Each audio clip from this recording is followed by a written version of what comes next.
नुआ भोटर तालिका प्रकाश पाइबा परे ग्रामर नाम परिवर्तन को नहीं पुरी जिला निमापड़ा ब्लॉक अंतर्गत छणी जंग पंचायत आंपुर ग्राम रे असंतोष देखा जायछि। नूतन भोटर तालिका रे मुख्य ग्राम आंपुर बदल रे बिल साही होइथिबारु प्रतिवाद स्वरूप सोमवार दिन आंपुर प्राथमिक विद्यालय मुख्य फाटक रे प्रफुल्ल नायक नेतृत्व रे ग्रामवासी माने ताला पकाई धारणा देथिले। देश रे निर्वाचन प्रक्रिया आरंभ ठारू भोटर तालिका रे मुख्य ग्राम आंपुर उल्लेख हेउथिबा बेले नूतन तालिका रे बिल साही किभଳି उल्लेख हैला एहाको नै ग्राम रे उत्तेजना देखा दिला। खबर पाई वीडियो डॉक्टर विश्वजित षडंगी घटनास्थल रे पहुंची लोकन को बुझासुझा करबा सह भोटर तालिकार समस्त भूल संशोधन करा जिवो बोली निर्भर प्रतिश्रुति देबा परे धारणा प्रत्याहृत होइतला ओ विद्यालय फाटकरू ताला खोलितला। ए संक्रांत रे ग्रामवासी पक्षरु पुरी जिला पालक उद्देश्य रे बीडीओ जरिया रे एक दाबी पत्र प्रदान करा जायतला। सरपंच तो ए बाबत सरपंच को अवगत करा जायछि सेमिति विशेष किसी कथा नहीं कथा हूँ मुझे मो दल तरफ गोटे बीएलए अच्छी बीएलओ आमर जी अच्छा भी आम जनइलु ए बाबद जे बर्तमान पे ये जो भूलटा कौन पर भूल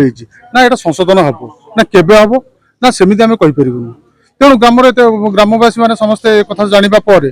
से बर्तमान स्कूल को ताला पकड़ समस्त धारणा बस मो ना हूँ प्रफुल्ल कुमार नायक छणीजंग ग्राम पंचायत घर आंपोर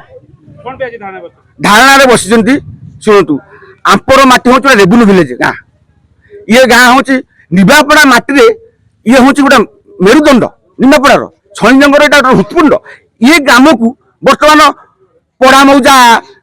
कर्जा कर बिल साई कि मुख्य मर्जा कर आम ग्राम को बर्तमान रेवेन्यू कटा दि जाए तेणु आमर ग्रामवासी तरफ आम धारणा देचु आम ग्राम को मुख्य रेवेन्यू विलेज जमी आगुरी पूर्व से रखा जाऊ एवं